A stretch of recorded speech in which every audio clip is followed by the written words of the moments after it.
संस्कृतभाषायां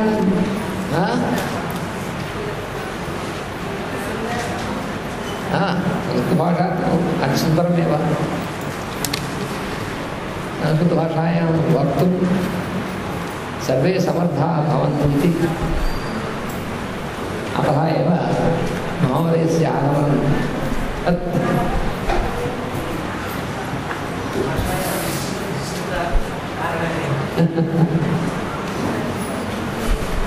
వాసుదేవ ఇప్పటికి ఒక గంట అయింది కాబట్టి మీరెవరో అలసిపోయారని అనుకోను. మరి అంత అల్ప సమయంలో అలసిపోయేటటువంటి అనుకోవట్లేదు.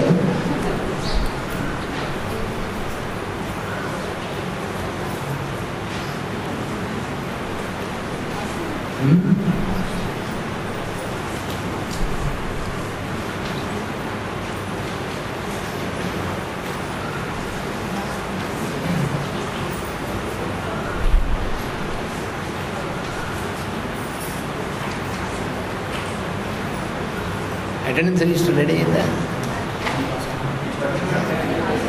ఇప్పుడు వచ్చిన వాళ్ళు మీ పేర్లు ఎంటర్ చేసుకోండి.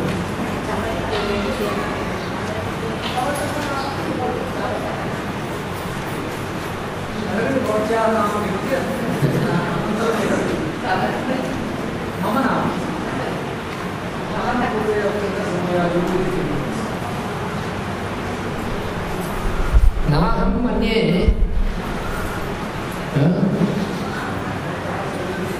సర్వేపి యూయం శక్తిహీనాః ఇది నాహం మన్యే. అంటే అర్థం ఏంటి? మీరెవరో తొందరగా అలసిపోయారని అనుకోవట్లేదు. నాహం మన్యే.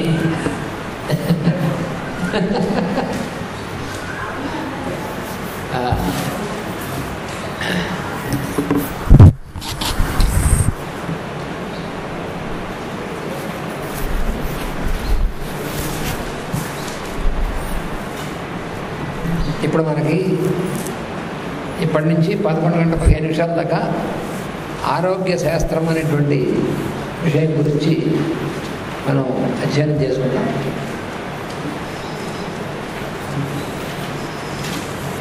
పాపరోగాదిగ్రస్తానాం ప్రజానాం ఆర్తినాశకం ధన్వంతరి సమన్వైద్యం కృష్ణం వందే జగద్గురుం.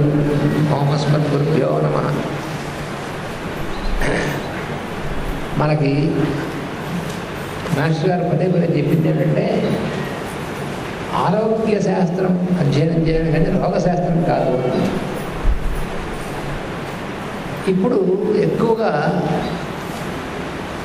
వైద్యశాస్త్రం అనేటువంటి పేరుతో రోగశాస్త్రాన్ని అధ్యయనం చేస్తున్నారు.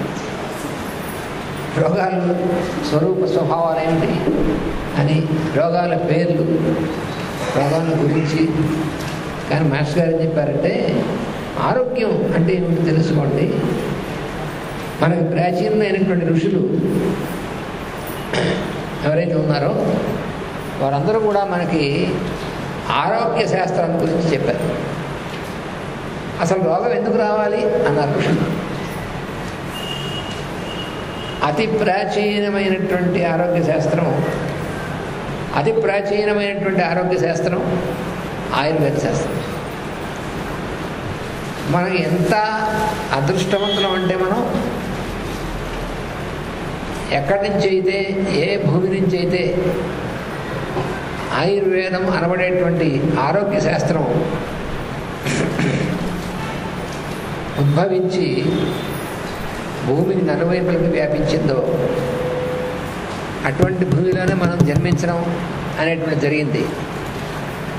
అటువంటి ఋషులు, అటువంటి మహర్షులు అయినటువంటి వారు నడయాడినటువంటి చోట, అంటే ప్రపంచం మొత్తానికి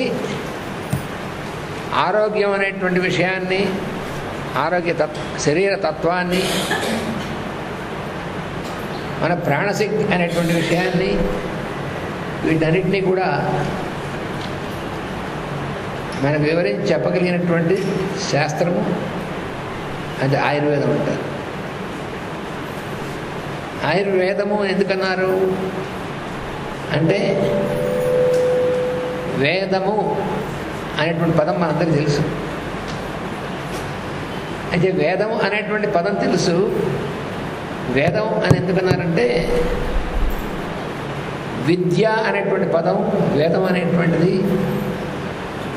ఇవన్నీ కూడా విద్ అనేటువంటి దాని నుంచి వచ్చినట్టు. విద్ అంటే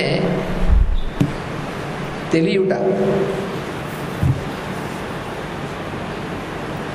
అందుకనే విద్య అంటారు. మనకి తెలియడం అనేటువంటిది అసలైనటువంటి తెలివి అనేటువంటిది. అంటే తెలివి అంటే అర్థం ఏంటండి? బాగా తెలివి గలవాడు, తెలివితేటలు అంటూ ఉంటారు. మన పదాలన్నీ వాడుతూ ఉంటాం. తెలివి అంటే చాలామంది మనం వాడతాం. నిద్ర నుంచి మెళుకు రాగానే నాకు తెలివి వచ్చిందంట. అంటే అంతకుముందు తెలివి లేదనా అంటే ఈ తెలివి కాదు. తెలివి రావడం అంటే మెళుకు రావడం అర్థం. అంతకుముందు మనం నిద్రలో ఉన్నాం. నిద్ర నుంచి మేల్కాంశం తెలివి వచ్చిందన్న. అది తెలియడం అంటే మనకి అంతకుముందు మనం నిద్రలో ఉన్నప్పుడు చుట్టూ ఉన్నటువంటివి ఏమీ మనకు తెలియదు. పక్కన కాదు, మన మీద తేలిబాకుతుందో మనకు తెలియదు నిద్రపోతుంటే. ఎందుకని అవన్నీ ఉన్నాయి వస్తువులన్నీ, కానీ మనకు లేవు. మనం నిద్రపోతున్నాం.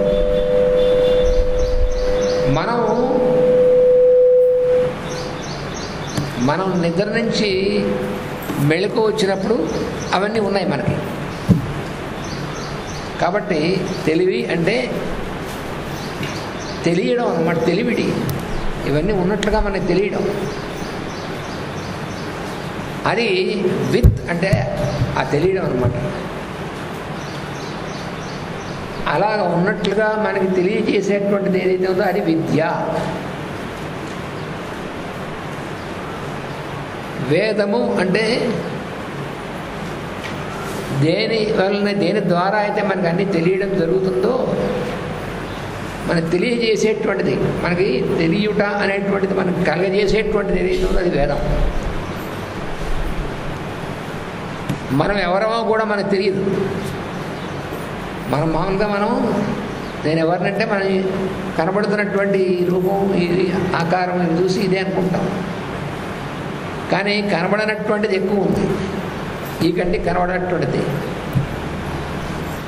అవన్నీ కూడా అసలైనటువంటి స్వరూపాన్ని మనకి తెలియజేసేటువంటిది వేదం. అందుకు దాన్ని వేదం అన్నారు. వేదం అంటే కేవలం ఒక పుస్తకం మాత్రమే, విశేషం కాదు, గ్రంథం కాదు. గ్రంథం కూడా వేదమే. వేదం అంటే ఒక పుస్తక విశేషం అనుకుంటాం మనం. మా ఇంట్లో వేదం ఉందండి అంటారు. అంటే ఏమిటి? వేదం పుస్తకం, ఋగ్వేదం అదే యజుర్వేదం ఏదో పుస్తకం ఇంట్లో ఉందనుకుంటా. మా ఇంట్లో వేదం ఉందండి అంట. వేదం అనేటువంటిది మన లోపల ఉంది. మన లోపల ఎలా ఉంది? ప్రాణ సామవేద. మనం ఉచ్ఛ్వాస నిశ్వాసాలు అనేటువంటిది ప్రాణం అయితే అంటున్నామో ఆ ప్రాణమే సామవేదము అన్నారు. సామ అంటే అర్థం ఏమిటి? సంగీతం అని అర్థం. సామ అంటే సంగీతం, మ్యూజిక్. సామవేదము, ప్రాణమే సామవేదము. మనం ఉచ్చరించేటువంటి వాక్కు ఉందే, వాగే ఋగ్వేద.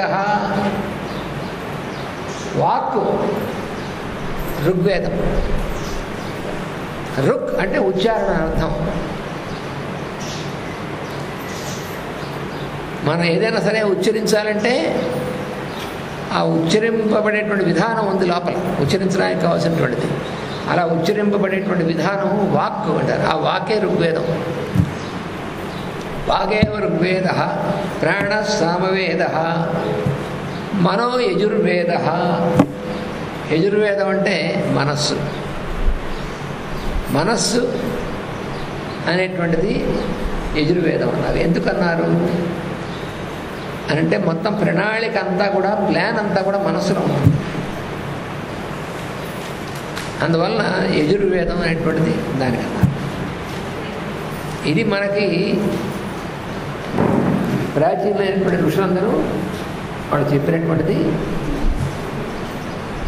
వాగేవ ఋగ్వేద, ప్రాణ సామవేద, మనో యజుర్వేద. ఈ మూడు కూడా త్రయీ అంటారు. అందుకనే త్రయీ విద్య అంటారు వేద విద్య. ఈ మూడు ఎక్కడున్నాయి? పుస్తకాల్లో మన బూట్లో ఎక్కడ పెట్టేసి ఉన్నాయని అర్థం కాదు, మనలోనే ఉన్నాయి. అయితే మరి ఆ పుస్తకాలు వేదం కాదా? పుస్తకాలు వేదమే. నాకు చూపించాము, మాస్టర్ గారు అంటాం. అది మాస్టర్ గారా, మాస్టర్ గారి ఫోటోనా? మాస్టర్ గారి ఫోటోయే. కానీ మాస్టర్ గారి ఫోటోయే, కానీ ఆ ఫోటో చూడగానే మనకు స్ఫురించింది మాస్టర్ గారు. అందువలన మాస్టర్ గారి ఫోటో అయినటువంటి మాట నిజమే, కానీ మాస్టర్ గారు కూడా నిజమే. అలాగే మనం వేద గ్రంథములు అనేటువంటివి, ఆ గ్రంథములు మనం తెరిచి దాన్ని అధ్యయనం చేస్తే మనలో వెలిగింపబడేటువంటిది వేదం. అంతేగాని కేవలం గ్రంథంలో మాత్రమే ఉంది, ఎక్కడ లేకపోతే కాదు. అందుకని దానికి దానికి సంబంధం అది. అందుకనే వేదములు మన పెద్దలు ఏం చెప్పారంటే అపౌరుషేయం ఉన్నారు. అంటే ఎవరు రాయలేదు అంటే దీని అర్థం తెలియనటువంటి పాశ్చాత్యులు లాంటి పండితులు మీరు బోధలకు వస్తున్నారు అన్నారు. ఎవరు రాయకపోతే ఎలా వస్తాయి? ఎవరు రాయకుండా అని ఎవరు పిచ్చివాడగలరా?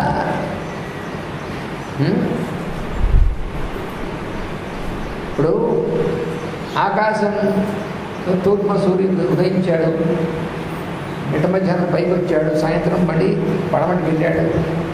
ఇవన్నీ ఆకాశంలో జరుగుతూ ఉండేటువంటిది. ఇలా జరుగుతున్నాయి అని మనకు రాసుకున్నాం అంటే అర్థం నేను రాస్తేనే అలా అవుతుందని అర్థం. ఆ జరుగుతుందని మనం ఇక్కడ కాపీ చేసుకున్నాం. అంతేగాని నేను కొత్తగా రాశాను కాబట్టి సూర్యుడు అక్కడికి ఉదయించాడంటే వాడు పిచ్చివాడు అనమాట. ఆ సూర్యుడు ఉదయించడం అంటే ఎప్పుడు ఉంటుంది, మనం ఇప్పుడు రాసుకున్నాం, మనకు తెలిసింది. అందువల్ల వేదం అనేటువంటి గ్రంథాలు రాస్తే వచ్చే రాయడం అంటే అర్థం ఏంటి? ఇక్కడ ఏదేది దర్శనం ఇచ్చిందో దర్శనం ఇచ్చిందాన్ని ఇక్కడ రికార్డ్ చేశారు. అంతేగాని ఎవడు రాయలేదు. ఇది ఇలా ఉంటుంది అనేటువంటి ధర్మాన్ని ఎవరు రాయరు. ఆ ధర్మంగా ఉంటుంది, దాన్ని మనం రికార్డ్ చేసుకుంటాం మన అనుభవం ప్రకారం. మనకు అనుభవం అవుతుంది. అలా ఎవరైతే దాన్ని దర్శించి అనుభవాన్ని పొందారో వాళ్ళ అనుభవాన్ని, వాళ్ళ దర్శనాన్ని వాళ్ళు రాశారు. అవి గ్రంథాలయ్యాయి. అది తెలియక పాపం వాళ్ళు వేదాలు అపౌరుషేయాలన్నారు, ఎవరు రాయకుండా వచ్చాయన్నారు, మూఢనమ్మ కాన్వెంట్ ఉంటారు. అదే మనం చదువుకుంటూ ఉంటాం మన కాన్వెంట్ చదువుకుంటూ. మనకి వాడు చెప్పింది వేదం, మనకు అదో దౌర్భాగ్యం ఉంది. మనకి వేదం అంటే ఏంటంటే అమెరికా వాడు చెప్పింది వేదం అనేది ఇస్తూ ఉన్నాం మనం. అందుకనే ఇప్పుడు ఇవన్నీ కూడా వాళ్ళు నేర్చుకుని వాళ్ళు చెప్తే మనం నేర్చుకుంటాం. ఇప్పుడు ఈ ఆరోగ్య శాస్త్రం అనేటువంటిదని ఆయుర్వేదము ఎందుకన్నారంటే ఆయువు అనేటువంటిది దేనివల్ల అయితే మనకు తెలుస్తుందో అలా తెలియజేసేటువంటిది శాస్త్రమే ఆయుర్వేదం. ఆయువు అంటే ఏమిటి? ఆయువు అనే ఈ పదాలన్నీ మనం వాడుతూనే ఉంటాం, కానీ దాని అసలు అర్థం ఏమిటి అనేటువంటిది ఎప్పుడైనా మనం కొంచెం ఆలోచించాలి. ఆయువు పట్టంటూ ఉంటాం మనం, చాలాసార్లు వాడతాం. ఆయువు పట్టండి. ఆయువు అంటే ఏమిటి? ప్రాణం అంటే ఏమిటి? ప్రాణానికి ఎంతో హాయిగా ఉంది, సరే ప్రాణంకి ఏం బాగోలేదంట. ఏమిటి ప్రాణం అంటే ఏమిటి? ఆయువు అంటే ఏమిటి? ఈ పదాలకు అసలైనటువంటి అర్థం ఏమిటి? దేనైతే మామూలుగా ప్రాణం అని సామాన్యార్థంగా వాడుకుంటాం మనం ప్రాణం అనే పదాన్ని. ప్రాణము అనేటువంటిది సంకోచ వ్యాకోచాత్మకమైనటువంటి స్పందనలు ఉంటాయి. ఆ సంకోచ వ్యాకోచాత్మకమైనటువంటి స్పందనని ప్రాణము అనేటువంటి దాంతో వాడతారు. అవి 5 రకాల స్పందనలు ఉంటాయి. దాన్ని అందుకే పంచప్రాణాలు అంటారు. మనం వాడంటే నాకు పంచప్రాణాలు అంటే ఒక పిల్లవాడిని ఎందుకునే ఈ పిల్లవాడు అంటే పంచప్రాణాలు వాడి మీదే ఉన్నాయంట. అంటే ఏమిటి పంచప్రాణాలు అంటే ఎందుకు వాడతామో తెలియదు పదాలు. పంచప్రాణములు అంటే 5 రకాల స్పందనలు. ఆ స్పందనలు అనేటువంటివి ఎక్కడుంటాయి? మన చుట్టూ, మన లోపల ఉన్నటువంటి ఆకాశంలో ఉంటాయి ఈ స్పందనలన్నీ కూడా. అందువల్ల ఆకాశమే వేద స్వరూపం. ఆకాశంలోంచి అన్నీ వస్తాయి, ఆకాశంలోనే ఉంటాయి, ఆకాశంలోంచి వస్తాయి, మళ్ళీ ఆకాశంలోకి వెళతాయి. అందుకని సృష్టికర్త అయినటువంటి బ్రహ్మగారి యొక్క శరీరం ఈ ఆకాశం అని మన వేదం చెప్తున్నాం. ఆకాశ శరీరం బ్రహ్మ అని. మనకి ఈ శరీరం మన ఒక ఆకారం ఎలా అయితే ఉందో, ఈ మొత్తం సృష్టికర్త అయినటువంటి బ్రహ్మకి ఉన్నటువంటి ఆకారం ఏమిటంటే ఆకాశమే.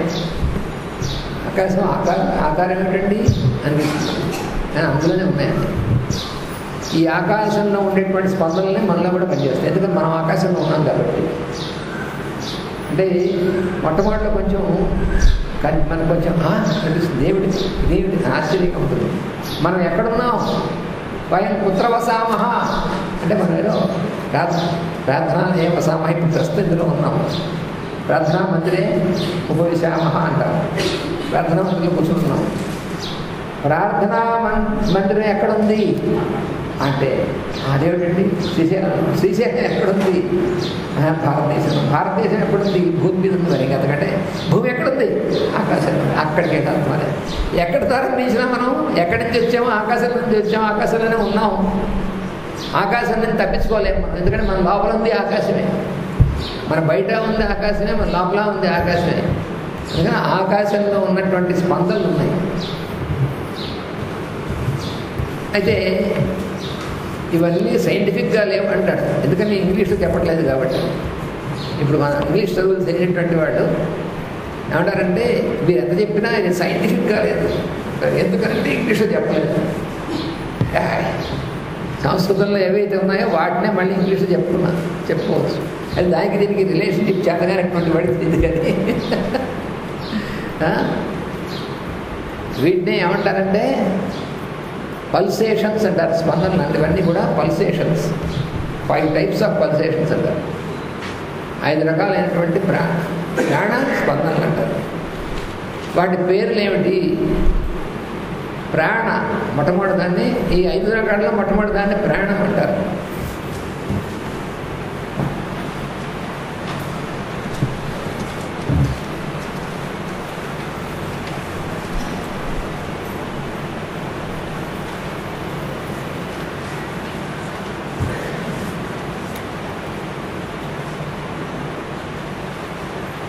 నాగరికులు రాయినా తెలుగులో రాయినా ప్రాణ, అపాన, వ్యాన, ఉదాన, సమాన,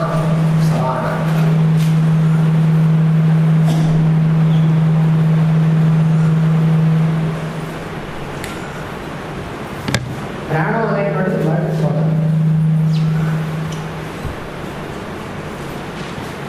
అపానం అనేటువంటిది రెండవ స్పందన. ఏమిటిది అంటే స్పందనలు అంటే పల్సేషన్స్ చెప్పుకున్నాం కదా. పల్సేషన్స్ స్పందన అంటే పల్సేషన్ మాత్రమే చెప్పాను అనుకోండి, అప్పుడు మీకు మార్జాల వంటి బిడాల అన్నట్టుగా ఉంటుంది. రెండు ఒకటే. అంటే ఏమిటంటే ఒకటేమో సంకోచము అంటే బయట నుంచి లోపలికి పీల్చుకోవడం, ఇంకోటి వ్యాకోచం లోపల నుంచి బయటికి వెచ్చుకునేటువంటి. ఈ విచ్చుకోవడం, లోపలికి ముడుచుకోవడం, ఒకసారి విచ్చుకోవడం, ఇంకోసారి ముడుచుకోవడం. ఈ రెండు ఒకదాని తర్వాత పర్యాయం అంటే ఆల్టర్నేట్ అనమాట. ఆల్టర్నేషన్ అంటారు పర్యాయత్వం అంటే. సంస్కృతంలో పర్యాయత్వం అంటే, ఇంగ్లీష్లో మనం ఆల్టర్నేషన్ అంటాం.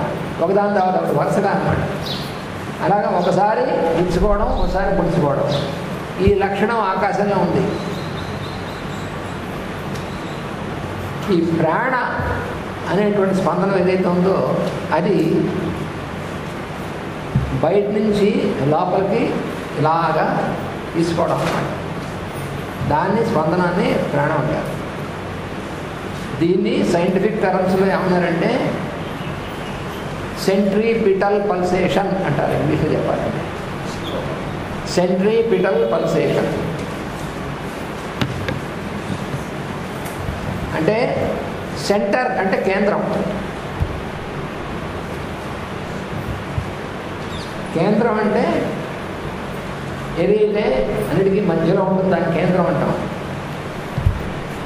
దాని చుట్టూ ఉన్నటువంటి దాన్ని సర్కంఫరెన్స్ అంటాం. మన జామెట్రీలోకి వెళ్తే సెంటర్ అండ్ సర్కంఫరెన్స్, కేంద్రం పరిధి. ఏదైతే చుట్టూ పరిధి నుండి కేంద్రం వైపుకి పనిచేస్తుందో దాన్ని సెంట్రిపిటల్ అంటారు. పరిధి నుంచి కేంద్రం వైపుకి ఫ్రమ్ సర్కంఫరెన్స్ టు సెంటర్ అదంతా కూడా సెంట్రిపిటల్ అంటాం. అందుకని ప్రాణం అనేటువంటిది it is a centripetal pulsation. దీనివల్ల ఏమవుతుంది? ప్రాణం అనేటువంటి స్పందన వల్ల మనం ప్రాణవాయువుని బయట నుంచి లోపలికి తీసుకోగలుగుతున్నాము. దాన్ని ఏమంటారు? ఉచ్ఛ్వాసము అంటారు. ఉచ్ఛ్వాసము, శ్వాస అంటే గాలి పనిచేసేటువంటిది. ఉచ్ఛ్వాస బయట నుంచి లోపలికి పీల్చబడేటువంటిది. ఏదైతే ప్రాణవాయువు అని పిలుస్తున్నామో మనం, ఆ ప్రాణవాయువు అనేటువంటి దాన్ని బయట నుంచి లోపలికి మనం పీల్చగలడం ఉచ్ఛ్వాస అనేటువంటిది ఎలా జరుగుతుంది అంటే ఈ ప్రాణము అనేటువంటి స్పందన వల్ల మాత్రమే జరుగుతుంది. ఆ స్పందన లేకపోతే ఉండదు. ఆ స్పందన మనలో పనిచేస్తుంటే ఇది పనిచేస్తుంది. అది ప్రాణం వల్ల జరిగేటువంటిది. అలాగే ప్రాణం వల్ల ఇంకా ఏం జరుగుతుంది? మనకి ఆకలి వేసింది, ఆహారం తీసుకోవాలి. ఆహారం బయట నుంచి మనం లోపలికి తీసుకుంటున్నాం. ఈ బయట నుంచి లోపలికి ఆహారం తీసుకోవాలన్నా లేదా దాహం వేసింది మంచినీళ్ళు తాగాలన్నా మంచినీరుని కూడా బయట నుంచి మనం లోపలికి తీసుకుంటున్నాం. మనం మంచినీరుగా చెడ్డనీళ్ళు కూడా తీసుకుంటున్నాం దురభ్యాసం వల్ల. తీసుకోవాల్సింది మంచినీరు మాత్రమే, మంచి ఆహారం, మంచినీరు. సరే, ఏదైనా సరే బయట నుంచి లోపలికి ఆహారం కానీ పానీయం కానీ లోపలికి తీసుకోవాలంటే మనం అనుకుంటే తీసుకోలేము. లోపల ప్రాణం అనేటువంటి స్పందన కనుక మనకి పనిచేస్తేనే తీసుకోగలం. ఆ స్పందన కనుక పనిచేయకపోతే మనం తీసుకుందామని వెళ్ళదు, మనం దాన్ని తోసిన బయటికి వెళ్ళదు. ప్రాణం అనేటువంటి స్పందన సరిగ్గా పనిచేస్తుంటే మాత్రమే, అంటే లోపల కొంతమంది పనిచేస్తుంటారు దేవతలు, వాళ్ళు ఎలా చేస్తారు పట్టు తీసుకోవడం, అదే అసలు రహస్యం. కానీ ముందే దేవతలు అంటే వాళ్ళు ఎక్కడున్నారు చూపించండి అని అడుగుతారు. ఇప్పుడంతా సైంటిఫిక్ అంటుంటారు కదా, ప్రతిదీ సైంటిఫిక్ అనేటువంటి పేరుతో అజ్ఞానంలో ఉంటారు వాళ్ళు. అదేమిటండి అంటే, మరి మీరు చూపించలేదు కదా అంటే ఏమిటి చూసేది నువ్వు? మీరు వాడు ఉంటే మనకు కనిపించవచ్చు కదా అంటే, నీలాంటి ప్రతి సవటకి కనిపిస్తూ కూర్చుంటే వాళ్ళు చేయాల్సిన పని చేయరు కదా. మనలో ప్రతి సవటకాడికిను నేనున్నారా దేవత చూపించాలనుకోండి, వాడు మనం చేసి పెట్టే పని చేయడం కూడా మనం ఉంటాం. అందుకని మనం నమ్మినా నమ్మకపోయినా వాళ్ళు డోంట్ కేర్. వాళ్ళు చేయాల్సిన పని వాళ్ళు చేయాలి. దేవత వాళ్ళు యాక్సెప్ట్ చేస్తేనే, అంటే ఈ ప్రాణం అనేటువంటి స్పందన పనిచేస్తేనే మనం లోపలికి గాలి ప్రాణవాయువు పెంచుకోగలం, లోపలికి ఆహారం పానీయం తీసుకోగలం. అలా తీసుకోలేము మన వల్ల కాదు. అందుకని బయట నుంచి పరిధి నుంచి కేంద్రం వైపుకి ఏదైనా సరే స్వీకరణ అనేటువంటి ప్రక్రియ జరగాలంటే ప్రాణం అనేటువంటి స్పందన జరుగుతుంది. అది సెంట్రిపిటల్ పల్సేషన్ అనేటువంటి అందుకన్నారు. అలాగే నేను మీతో మాట్లాడుతున్నాను, మీరు నాతో మాట్లాడుతున్నారు. ఈ మాట్లాడినటువంటి దాన్ని గ్రహణ శక్తి, నేను మాట్లాడింది నేను విన్నాను, ఈ విన్నది నాకు అర్థమైంది. అది నాకు ఇది కూడా ఎలా సాధ్యమవుతుంది? ఈ ప్రాణం అనేటువంటి స్పందన వల్లే. ఇది కూడా పరిధి నుంచి కేంద్రం వైపు పనిచేసేటువంటి శక్తి వల్ల మాత్రమే సాధ్యమవుతుంది, లేక సాధ్యం కాదు. ఇది పని చేయకపోతే, వాడు ఎలా చేయకపోతే మీరు ఏం చెప్పారో అదే అర్థం కాదు. వినపడకపోవచ్చు, వినబడిన అర్థం కాకపోవచ్చు, ఇవన్నీ ఉంటాయి. ఇవన్నీ జరగాలి, సమగ్రంగా సరిగ్గా జరగాలంటే ఆ ప్రాణం అనేటువంటి స్పందన, దానికి సంబంధించినటువంటి దేవతలు మనల్ని ఎలా చేయాలి. ఇంత వ్యవహారం ఉంది. అది మొదటి స్పందన ప్రాణం అనేటువంటి. చాలా ఉంది, మనం సంగ్రహంగా చెప్పుకుంటున్నాం. ముందు ఇంట్రడక్షన్ అన్నమాట ఇది. ఇక రెండవ స్పందన ఉంది. ఇవన్నీ టెక్నికల్ టర్మ్స్. ప్రాణ, రెండోది అపాన. ఇది మొదటి దానికి వ్యతిరేకమైనటువంటి దిక్కులో పనిచేసేటువంటి స్పందన, అంటే ఫ్రమ్ సెంటర్ టు సర్కంఫరెన్స్. ఇందాకటిది సర్కంఫరెన్స్ టు సెంటర్, పరిధి నుంచి కేంద్రం. ఇది కేంద్రం నుంచి పరిధి వైపుకి. కాబట్టి దీన్ని ఏమన్నారు? సెంట్రిఫ్యూగల్ పల్సేషన్ అంటారు ఇంగ్లీష్లో. సెంట్రిఫ్యూగల్, సెంటర్ నుంచి సర్కంఫరెన్స్ వైపు పనిచేసేటువంటి. ఇదేం చేస్తుంది? ఇందాక దాన్ని పూర్తిగా ఆపోజిట్ డైరెక్షన్. ఇందాక దాంట్లో మొదటిది మనం ప్రాణవాయువుని మనం లోపలికి బయట నుంచి లోపలికి పీల్చుకుంటున్నాం. ఇప్పుడు లోపల తయారైనటువంటి CO2 కార్బన్ డైఆక్సైడ్ అనే పొగపులుసు వాయువుని లోపల నుంచి బయటికి పంపించాలి. అది పంపించాలంటే ఇది పని చేయాలి. అపానం అనబడేటువంటి స్పందన పనిచేస్తేనే లోపల రక్తంలో తయారైనటువంటి చెడు రక్తం పరిశుద్ధి అయినప్పుడు తయారైనటువంటి కార్బన్ డైఆక్సైడ్ అనేటువంటిది ఏదైతే ఉందో బయటికి పోవాలి. బయటికి పోకపోతే మృత్యు వస్తుంది. ఈ కార్బన్ డైఆక్సైడ్ అనేటువంటి వాయువు మనకి మృత్యుకి కారణం అవుతుంది. కాబట్టి మనల్ని జీవించి ఉండేట్టుగా చేయడం కోసం ప్రతి క్షణం మళ్ళీ దీన్ని బయటికి పంపించాలి. ఇది బయటికి పంపించాలంటే అపానం అనేటువంటి స్పందనం కేంద్రం నుంచి పరిధి వైపు పనిచేస్తుంది. From centre to circumference.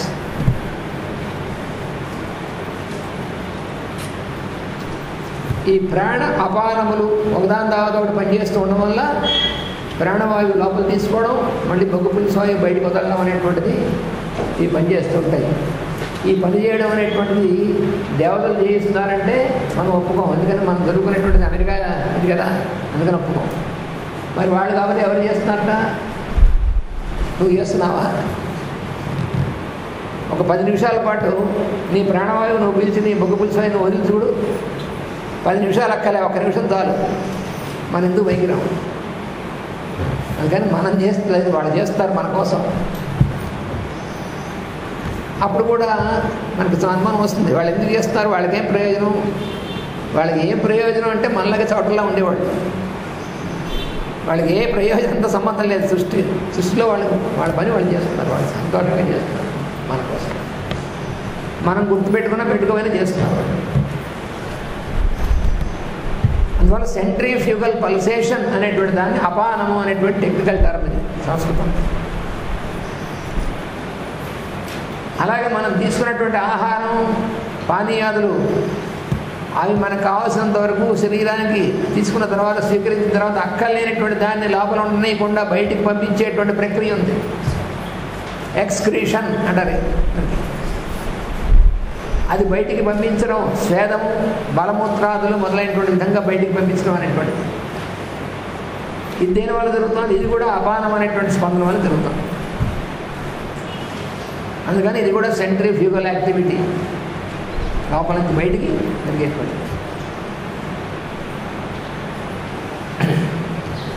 అలాగే నా మనస్సులో ఉన్నటువంటి అభిప్రాయాన్ని నేను మీకు శబ్దంలో వ్యక్తం చేసి మీకు అర్థమయ్యేట్టుగా చెప్పడం అనేటువంటిది ఎలా సాధ్యమవుతుంది? అది కూడా దీనివల్ల. లేకపోతే ఇది సాధ్యం కాదు. చూసారా? కనుక ప్రాణము అపానము ఈ రెండు ఒకదానికొకటి వ్యతిరేకమైనటువంటి దిక్కుల్లో పనిచేస్తుంటాయి. ఒకదాని తర్వాత ఒకటి రెండు ఒకసారి పనిచేసి కొట్టుకోవు. కానీ మనం పాడు చేస్తే తప్ప. మనం పాడు చేసుకోకుండా ఉన్నంతకాలం ఈ రెండు ఒకదాని తర్వాత ఒకటి చక్కటి రిథమ్లో పనిచేస్తుంటాయి. రిథమ్ అంటారు. ఒక సంగీతం ఎలా అయితే ఒక లయ ఉంటుందో లయాత్మకంగా పనిచేస్తాయి. మనలో గుండె కొట్టుకోవడం లయాత్మకంగా కొట్టుకుంటే దానికి ఒక రిథమ్ ఉంది. ఈ గుండె ముడుచుకోవడం అనేటువంటి గుండె కొట్టుకోవడం అంటారు. హార్ట్ బీట్ అది కూడా ఒక చక్కగా లయ ఉంటుంది. ఆ లయ ప్రకారం పనిచేస్తుంది. మనం దాన్ని చెడగొడతాం. ఆ లయని అది చెడగొట్టుకోకుండా ఉండాలనేటువంటిది ఎలా ఉండాలో నేర్చుకుంటున్నాం. అదే ఆరోగ్య శాస్త్రం నేర్చుకునేది. సహజంగా ఉండేటువంటి లయాత్మకమైనటువంటి ఒక సంగీతం లాంటిది ఏం పనిచేస్తూ ఉంటుందో దాన్ని మనం చెడగొట్టుకోకుండా ఉండాలంటే మనం ఎలా ప్రవర్తించాలో అది ఆరోగ్య శాస్త్రం. అంతేగాని ఏదో పోస్తే ఏమని చేసుకోవాలి అది కాదు. అది చర్చశాస్త్రం. అది మనలో పనిచేసేటువంటి సహజంగా వీళ్ళందరూ పనిచేసేటువంటి లయాత్మకమైనటువంటిది చెడిపోకుండా కరెక్ట్గా ఎలా పనిచేస్తుంది, దాన్ని ఎలా పనిచేయనివ్వాలో తెలుసుకునేటువంటి శాస్త్రమే మనం నేర్చుకుంటాం. అదే ఇక్కడ ఆయుర్వేదం చెప్పబడినటువంటి శాస్త్రం. ఆయుర్వేదం కానీ హోమియోపతి కానీ ఇవన్నీ ఈ శాస్త్రాలు, యోగ శాస్త్రం కానీ ఇవన్నీ కూడా ఒకటే. ఇప్పుడు పంచప్రాణాలన్న రెండే చెప్పారు, మరి మిగతా మర్చిపోయారా? మర్చిపోలేదు. ఎలా అయితే ఈ రెండు ఒక సెట్, మొట్టమొదటి సెట్, ఈ రెండు మళ్ళీ ఒక సెట్, ధ్యానము ఉదాహరణ. మన శరీరానికి ఒక ఆకారం ఉంది. మన భౌతికమైనటువంటి శరీరానికి ఒక ఆకారం ఉంది. జంతువు గావు ఆకారం ఉంది, జంతువులు ఏమంటే గావు ఆకారం, మనిషి ఆకారం, ఆకారం ఉన్నాయి కదా. ఇప్పుడు ఈ ఆకారం అనేటువంటిది మనం స్పేస్లో ఉన్నాం కదా, మన ఆకాశంలో ఉన్నాము. ఈ ఆకాశంలో ఉన్నటువంటి అనేక ప్రాపర్టీస్ ఉన్నాయి, లక్షణాలు చాలా ఉన్నాయి. అన్ని ఒకసారి చెప్పుకోలేదు. ఈ ఆకాశంలో ఉన్నటువంటి వాటిల్లో పీడనము అనేటువంటి లక్షణం ఉంది కదా, ప్రెషర్ అది కొంతవరకు తెలుసు సైంటిఫిక్ వాళ్ళకి. ప్రెషర్ లోపల నుంచి బయటికి ఉంటుంది, బయట లోపలికి ఉంటుంది. మరి మన ఆకారం అనేటువంటిది ఈ పీడనాన్ని తట్టుకుని ఆకారం ఎలా ఉంటుంది ఎప్పుడు మనం ఆలోచించలేదు. మన ఇలా ఉన్నాం అనుకుంటాం, ఏదో మన శరీరం ఇలా ఉంది, కొనాడు సమయం, కొనాడు లాభం, కొనాడు లాభం, కొనాడు ఏమో అనుకుంటాం. అసలు అది కాదు. మన ఆకారం అనేటువంటిది లోపల నుంచి బయటికి అత్యంత చాలా పీడనం ఉంటుంది, బయట నుంచి లోపలికి పీడనం ఉంటుంది. ఈ రెండు పీడనాలకి బ్యాలెన్స్ అనేటువంటిది ఎలా ఉంటుంది, అలా ఉంది కాబట్టి ఆకారం ఆకారం ఉండదు.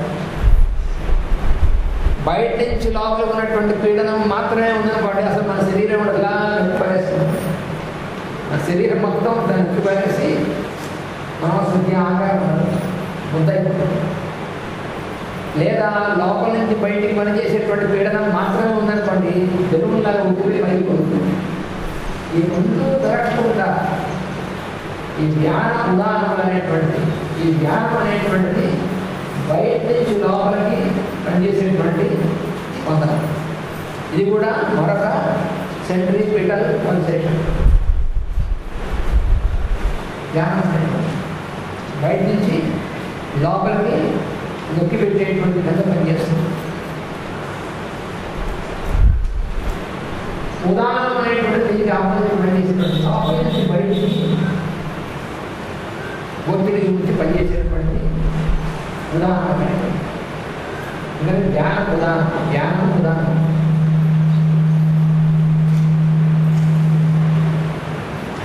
ఈ రెండు కూడా ఒకదానికొకటి సరిగ్గా సమానంగా పనిచేస్తూ ఉంటాయి. కాబట్టి మన శరీరం యొక్క ఆకారం అనేటువంటిది లోపల నుంచి బయటికి, బయట నుంచి లోపలికి కూడా చెదిరిపోకుండా ఆకారం అలా ఉంచేటువంటి విధంగా పనిచేస్తుంది. ఇక్కడ ఈ రకంగా మనలో ప్రాణ అపానములు అనేటువంటి స్పందనల వల్ల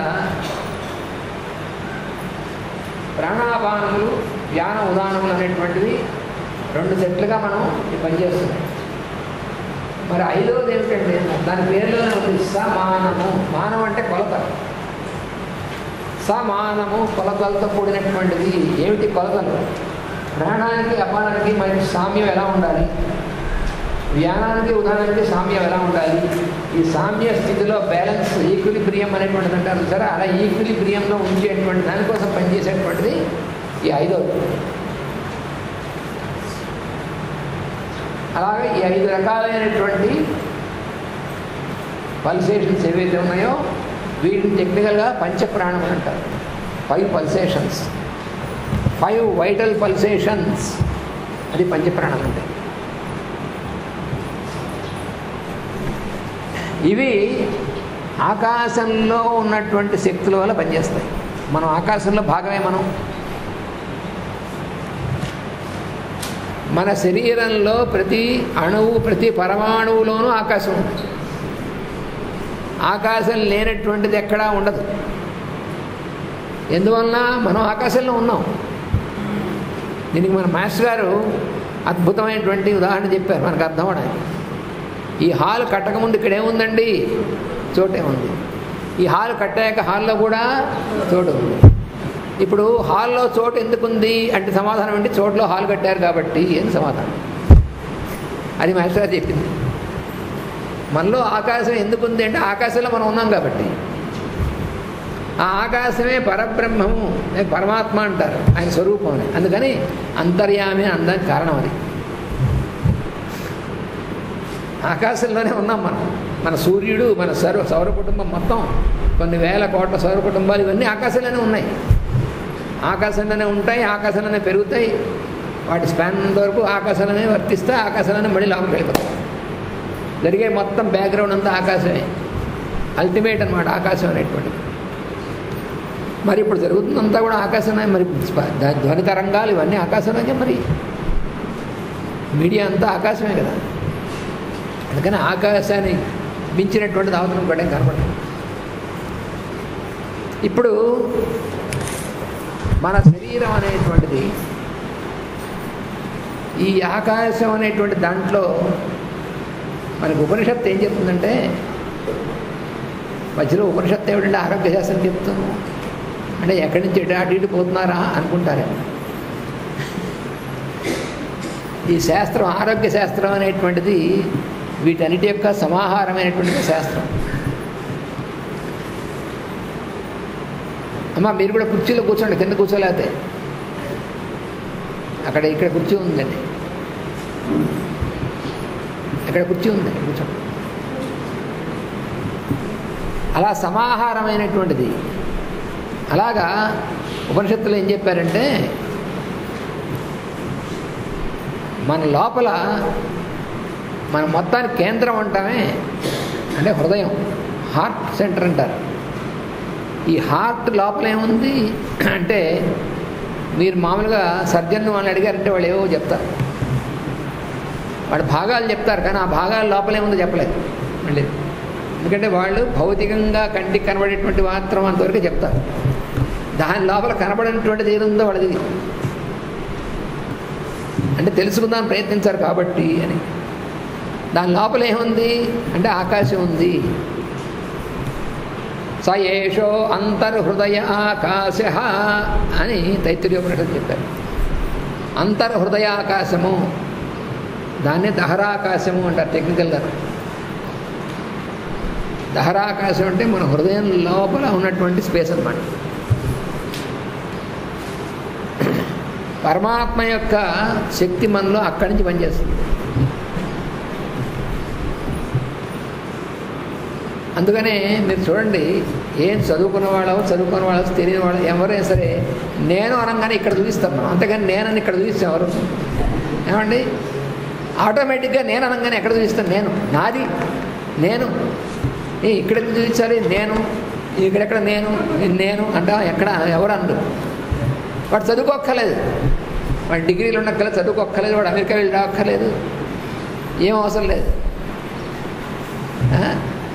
వాడు ఎవడో అన్నట్ట కార్బన్ డైఆక్సైడు, ఆక్సిజన్ ఇవి తెలియకుండా అసలు వాడు ఎలా ఇది చేస్తాడు? ఓరి సన్నాసి, వీడు పెద్దవాడై వీడు స్కూల్కి వెళ్ళి ఆక్సిజన్ అంటే ఏమిటో తెలిసేంతవరకు వీడు గాలి పీల్చడా వీళ్ళు ఎట్టు చచ్చుండేవాడు. వాడు పుట్టినప్పటి నుంచి, తల్లి గర్భంలోంచి బయటకు వచ్చినప్పటి నుంచి ఎప్పుడైతే మొదలెట్టాడో అప్పుడు వాడికి ఆక్సిజన్ అంటే తెలుసా? వాడికి కార్బన్ డైఆక్సైడ్ తెలుసా?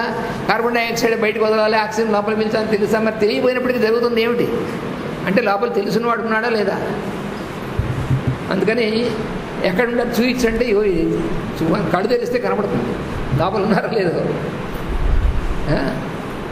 అందుకని ఈ చవటగా సైన్స్ అని చెప్పేటువంటి ఛాలెంజ్ చేసేటువంటి వాళ్ళు చవటాయిలు, వాళ్ళు ఒక నిమిషం ఆలోచించరు. అందుకని వాడికి తెలియదు. వాడు లోపల వాడు ఉంటే తెలుస్తుందా లేదా ఎలా తెలుస్తుందో వాడికి ఎలా తెలుసు? వాడే పొరపాటున కార్బన్ డైఆక్సైడ్ పీలుస్తున్నాడు ఆ పిల్లవాడు, పీల్చరే. మరి లోపల వాళ్ళు పనిచేస్తేనా జరిగేది అలాగా?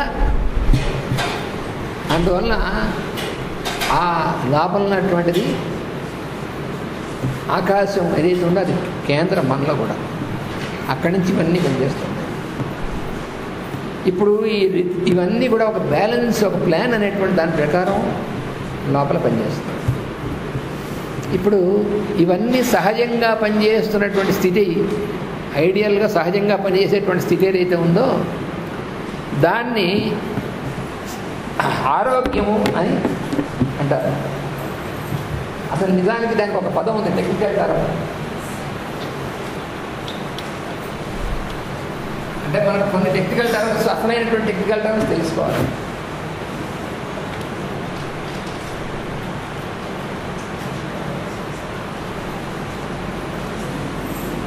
స్వాస్థ్య తెలుగు రాస్తారు, సంస్కృతం పడే స్వాస్థ్యం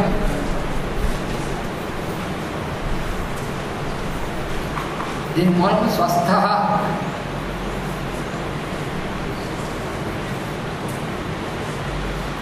స్వస్థ అంటే ఆరోగ్యవంతుడు అర్థం సంస్కృతం. ఎందుకని ఆరోగ్యవంతుడిని ఎందుకన్నాను? స్వస్థ అంటే స్వస్థ అంటే తానుగా ఉన్నటువంటి వాడు, తాను ఎలా ఉండాలో అలా తానుగా ఉన్నటువంటి వాడు అని అర్థం స్వస్థ అంటే. స్వాస్థ్యం అంటే అలా ఉన్నటువంటి వాడుకు ఉన్నటువంటి అనుభూతి ఏదైతే ఉందో దాన్ని స్వాస్థ్యం, అది ఆరోగ్యం అంటే. ఆ పదం అలా వచ్చింది, స్వాస్థ్యం అనేటువంటి పదం ఎలా వచ్చింది? స్వస్థస్య భావ స్వాస్థ్య, వాడు స్వస్థుడు. దీనికి ఆయుర్వేద శాస్త్రం మనకి అందించినటువంటి మహర్షులు ఏం చేశారంటే, మన జీవితంలో మనం నిత్యం ఎలా ఉన్నట్లయితే ఈ స్వాస్థ్యం అనేటువంటి చెదిరిపోకుండా ఉండగలదో అలా ఉండగలిగేందుకోసం ఎలా జీవించాలో నిత్య జీవితంలో రోజు మనం ఎలా ఉండాలి, ఏం చేయాలి అనేటువంటిది ఒక విధానాన్ని చక్కగా రూపొందించి మనకి ఇచ్చారు. ఆ విధానాన్ని ఆయుర్వేదంలో ఏమన్నారంటే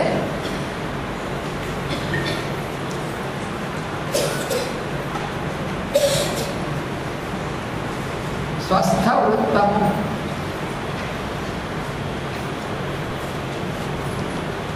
స్వస్థ వృత్తము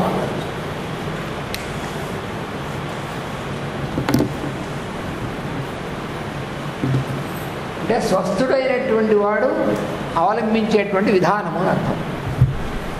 ఆరోగ్యవంతుడైనటువంటి వాడు ఆరోగ్యం చెదిరిపోకుండా ఉండడం కోసం అవలంబించేటువంటి విధానం ఏదైతే ఉందో దాన్ని స్వస్థ వృత్తము అంటారు.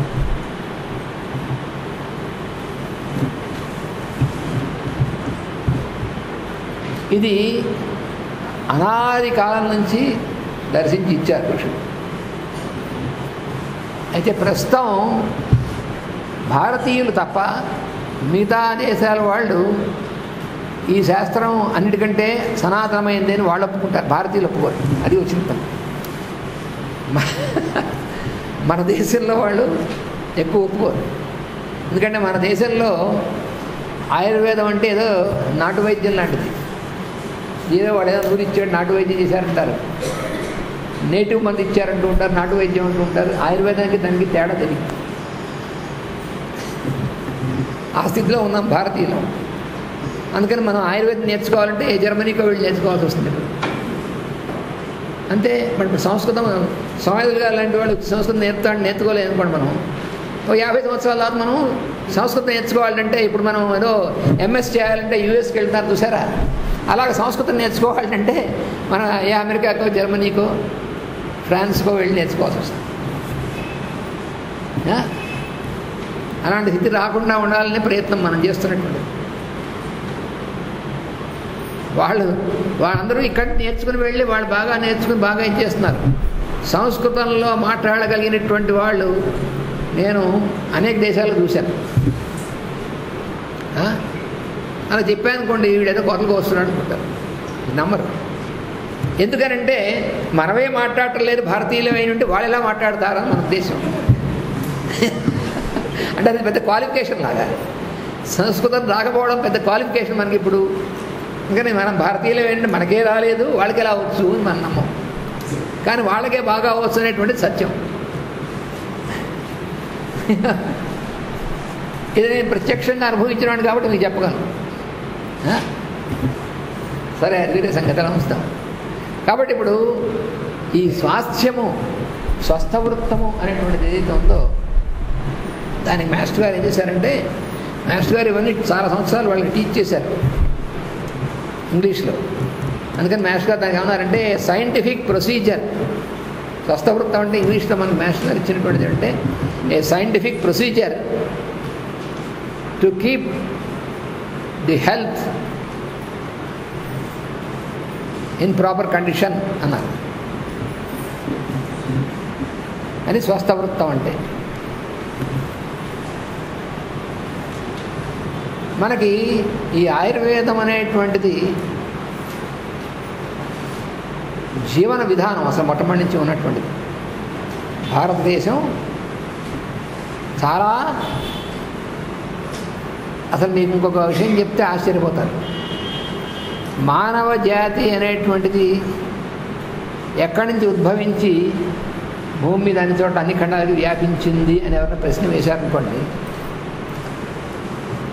మనం భారతీయులం సమాధానం సరిగ్గా చెప్పలేము. ఎందుకంటే మనకు భయం, మనకి కాన్ఫిడెన్స్ ఉండదు.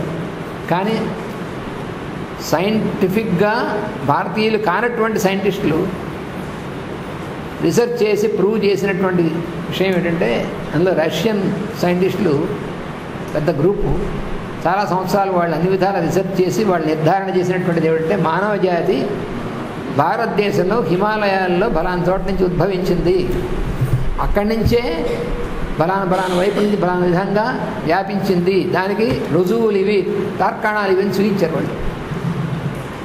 ఇది నేను రష్యాలో మొట్టమొదటిసారి మాస్కో వెళ్ళినప్పుడు అక్కడ ఉన్నటువంటి వరల్డ్ కాన్ఫరెన్స్లో ఆ సైంటిస్టులు వాళ్ళు ప్రజెంట్ చేసిగా విన్నాను అనమాట. కాబట్టి మీకు షూర్గా చెప్పగలం. ఎందుకంటే ఇది మనవాళ్ళు చెప్పారంటే మనవాళ్ళు కోసారు లేనుకుంటారు. మనం భారతీయులు కాబట్టి వీళ్ళకి వస్తుంటారు, చేరొస్తుంది. కానీ వాళ్ళు చెప్పారు కాబట్టి కాదన్నారు వీళ్ళే. పైగా వాళ్ళు ప్రూవ్ చేశారు. వాళ్ళు ఊరికి మామూలుగా చెప్పలే, ఎక్కడి నుంచి బయలుదేరారు, ఎటు వెళ్ళారు, ఏ జాతి ఎటు వెళ్ళింది, ఆ జాతి ఎలా పుట్టాను వాళ్ళు ఇచ్చారు. అయితే దీనికి మూలంగా మనకి ఇంగ్లీష్లో మాస్టర్ జ్వాల్కూల్ అనేటువంటి ఆయన ఆలిస్ బెయిలీ అనేటువంటి ఆమెకి డిక్టేట్ చేసినటువంటి గ్రంథాలు ఏవైతే ఉన్నాయో వాటిల్లో కూడా ఈ జాతులు ఉపజాతులు వీటి గురించినటువంటి విషయం ఉంది. అవన్నీ చాలా ఈ విజ్ఞానం అంతా ప్రపంచానికి చాలా అన్ని భాషల్లోకి అనువాదమై ఉంది, మన భారతదేశంలో తప్ప. ఈ మన బ్రహ్మ విద్య అనేటువంటిది భారతీయ విజ్ఞానం అంతా కూడా ఈనాడు ప్రపంచ దేశాల్లో చాలా భాషల్లోకి అనువాదమై కొన్ని లక్షల కోట్ల మంది చదువుతున్నారు, భారతీయులు తప్ప. మనం మాత్రం అమెరికా ఎప్పుడు వెళదామా, అక్కడ ఎంఎస్ ఎప్పుడు చేద్దామా అనేటువంటి వాడు భారతీయుడు తప్ప మనకి వేరే లేదు. మనం ఇవి నేర్చుకుందాం అనేటువంటిది తెలియదు. అయితే అతి ప్రాచీనమైనటువంటిది శాస్త్రంగా, అయితే ఎప్పటి నుంచి ఒక శాస్త్రంగా రూపొందించారు ఉంటారు ఇది ఆయుర్వేదం అనేటువంటిది అని అంటే, అంతకుముందు నుంచి ఎప్పటి నుంచో జీవన విధానంగా ఉన్నటువంటిది.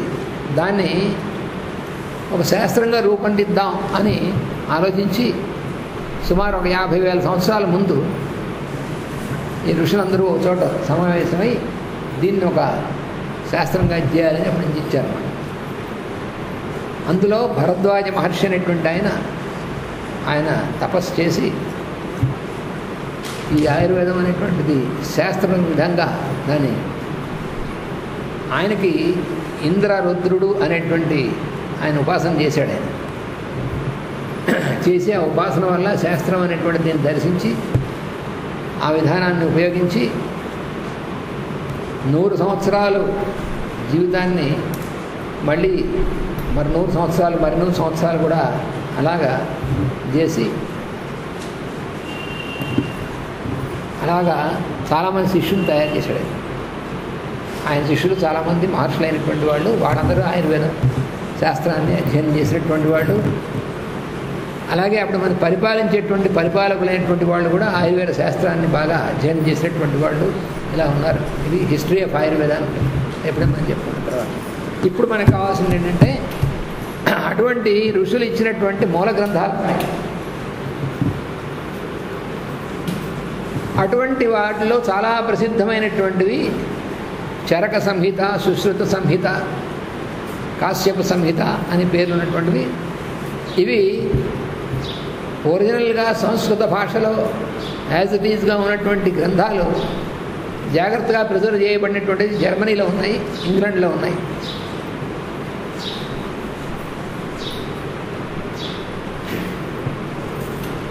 వాటిని బాగా అధ్యయనం చేస్తున్నటువంటి వాళ్ళు జర్మన్స్, ఫ్రెంచ్ వాళ్ళు, బ్రిటిష్ వాళ్ళు, వాళ్ళందరూ అధ్యయనం చేస్తున్నారు పుస్తకాలు, సంస్కృతంలో ఉన్నటువంటి వాళ్ళు. నేను ఈ పుస్తకాన్ని డైరెక్ట్గా చూశాను జర్మనీలో. అటువంటి ఆ ఋషుల యొక్క శిష్య పరంపరలో ఉన్నటువంటి వాళ్ళు, ఒక ఆయన వాగ్భటుడు అనేటువంటి ఒక ఆయన చాలా మహానుభావుడు. ఆయన కూడా అష్టాంగ హృదయము అని ఒక గ్రంథం రాశాడు, ఆయుర్వేదం. అందులో మన నిజ జీవితంలో మనం ఆరోగ్యంగా ఉండాలంటే మనం ఆచరించవలసినవి ఏమేమి, వేటిని ఎలిమినేట్ చేయాలి, వేటిని మనం అనుసరించాలి అనేటువంటివి ఇచ్చారు. దాన్ని అవన్నీ అధ్యయనం చేసినటువంటి కొన్ని పెద్దలు చక్కగా వాటన్నిటిని అధ్యయనం చేసి వాటిని మనకు అర్థమయ్యేటువంటి విధంగా కూడా మనకి ఇచ్చారు. వాటిలో ఉన్నటువంటి విశేషాలను మనం ఈ క్లాసులో మనం చెప్పుకుంటాం. ఎందుకంటే చాలా ముఖ్యమైనటువంటిది. ఎందుకు మనం ఆరోగ్యం చెడిపోయి అనారోగ్యం బారిన ఎందుకు పడుతున్నాం? ఇవాళ మన దేశం ఎలా ఉంది? మన దేశమే కాదు, ప్రపంచం అంతా అలాగే ఉంది. మనం ఏమనుకుంటామంటే పాశ్చాత్య దేశాల్లో అందరూ చాలా ఆరోగ్యవంతులు అయిపోయారనుకుంటున్నాం. చాలా పొరపాటు. మనకి ప్రచారం అలా చేస్తున్నారు. మనం చూడండి, పోలియో చుక్కలు వేసుకోమంటున్నారు, వ్యాక్సినేషన్స్ వేస్తున్నారు. ఇవన్నీ వేసేటువంటి ప్రచారం మనకి ఏం చెప్తున్నారంటే, అభివృద్ధి చెందినటువంటి దేశాల్లో వాళ్ళు ఇవన్నీ చేయడం వల్ల చాలా ఆరోగ్యంగా ఉన్నారు. ఈ పోలియో చుక్కలు వేయడం వల్ల అక్కడ పిల్లలు ఎంతో ఆరోగ్యంగా ఉన్నారు. ఈ టీకాలు వేసుకోవడం వల్ల వాళ్ళందరూ కూడా చాలా ఆరోగ్యంగా ఉన్నారు అని మనకి ఇక్కడ చెప్తున్నారు. నేనే ప్రత్యక్ష ప్రమాణం. ప్రతి సంవత్సరం వెళ్ళి చూస్తుంటాను ఆ దేశాల్లో ఉన్నటువంటి వాళ్ళు ఎంత అనారోగ్యంగా ఉన్నారో. పిల్లలు, పెద్దవాళ్ళు అందరూ కూడా దుర్భరమైనటువంటి విధంగా ఉంటారు. మనకంటే కూడా ఇంకెక్కువ అనారోగ్యంగా ఉన్నారు. ఎందుకని అంటే ఎక్కువ కాలం జీవించడమే కాదు, ఆరోగ్యంగా జీవించాలి. లేదా ఏం లాభం? వ్యాక్సినేషన్స్, పోలియో డ్రాప్స్ వల్ల ఆరోగ్యం రావడం అనేటువంటిది ఉట్టి అబద్ధం. వాటి వల్ల ఆరోగ్యం పాడైపోతుంది తప్ప ఆరోగ్యం చచ్చినా రాదు. ఇది సైంటిఫిక్గా ప్రూవ్ అయినటువంటిదే. కానీ మన దేశంలో మూఢనమ్మకం మరీ ఎక్కువైపోయింది వాటి గురించి. ఆ మూఢనమ్మకాలు అక్కడి నుంచి ఇక్కడికి వ్యాపించాయి. ఎవరికైతే అసలు వ్యాక్సినేషన్స్ వేయించుకోలేదో వాళ్ళు ఎక్కువ ఆరోగ్యంగా ఉంటారు.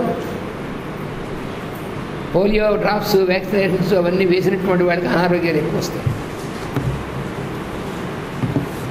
అందుకని మనం తెలుసుకోవాలి ఏది ఏమిటి అనేటువంటిది. అది తెలుసుకోవాలంటే ఈ శాస్త్రం అంటే ఏదో టెక్స్ట్ బుక్ లాగా ఎలా ఉంటుందని కాదు. దేన్ని మనం పోగొట్టుకున్నాం మన జీవితంలో, వేటిని మళ్ళీ మనం వెనక్కి తెచ్చుకోవస్తే ప్రమాదంలో పడకుండా, ఆరోగ్యం పాడవకుండా ఉండాలంటే ఏం చేయాలో తెలుసుకోవాలి. కానీ రోగం వచ్చిన తర్వాత ఏం చేయాలో అనేటువంటిది దానివల్ల పెద్ద ఉపయోగం లేదు.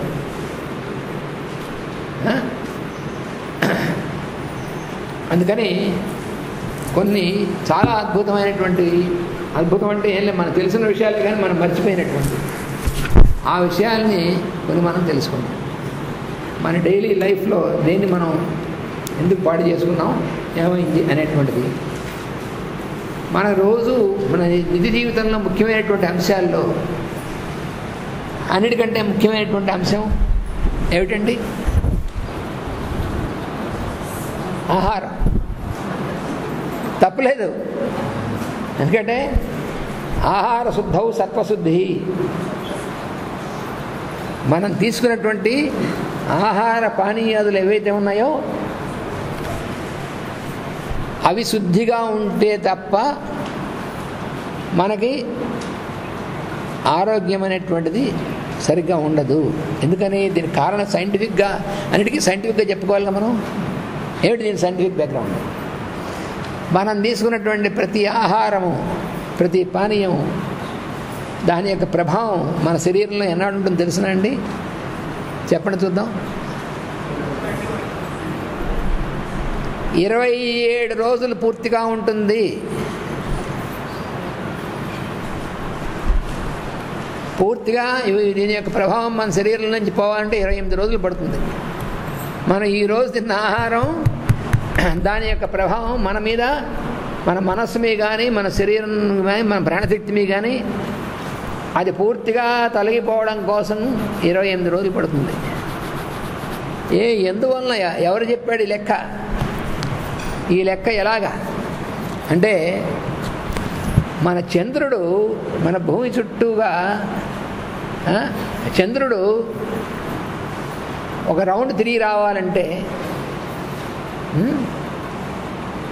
అది ఒక రాశి చక్రంలో చుట్టూ తిరిగి రావాలంటే 27 రోజులు పడుతుంది. 28 రోజులు మళ్ళీ స్టార్టింగ్ పాయింట్కి వస్తాయి. మన తిథులు ఎన్నండి? 14 + 14 అమావాస్య పూర్ణిమ. అమావాస్య పూర్ణిమ 2 పాయింట్స్. ఇక్కడి నుంచి అక్కడ 14, అక్కడి నుంచి ఇక్కడ 14. చంద్రుడి యొక్క గమనం. ఈ చంద్రుడి యొక్క గమనం ఏదైతే ఉందో దానికి, మన శరీర నిర్మాణానికి, మన మనస్సు పనిచేయడానికి, మన ఆరోగ్యానికి లింక్ ఉన్నది. ఇది ఇప్పుడున్నటువంటి సైంటిస్టులకి ఇంకా చాలా కాలం పడుతుంది తెలుసుకోవడానికి.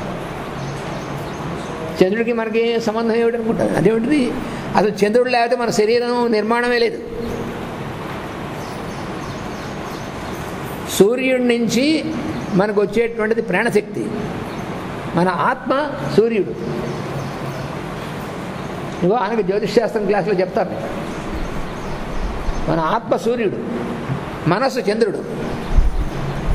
అలాగే సూర్యుడు తండ్రి అంటారు, చంద్రుడిని తల్లి అంటారు. సూర్యుడి నుంచి మనకి ప్రాణశక్తి వస్తుంది. మన మొత్తానికి ఆధారం అంతా సూర్యుడే. కానీ శరీరం, ఆకారం అనేటువంటిది రావాలంటే చంద్రుడి ద్వారా రావాల్సిందే. అదే సూర్యుడి యొక్క వెలుగు చంద్రుడి మీదకి వెళ్ళి చంద్రుడి మించి మళ్ళీ మన భూమికి వస్తేనే దానివల్లే విత్తనాలు మొలకెత్తడం కానీ, మన శరీరాలు ఏర్పడడం కానీ జరుగుతాయి, లేకపోతే జరగవు. అందుకని పితృదేవతల యొక్క పని అంతా కూడా జరిగేటువంటిది చంద్రుడి ద్వారా జరుగుతుంది. ఇవి శాస్త్రీయమైనటువంటి విషయాలు.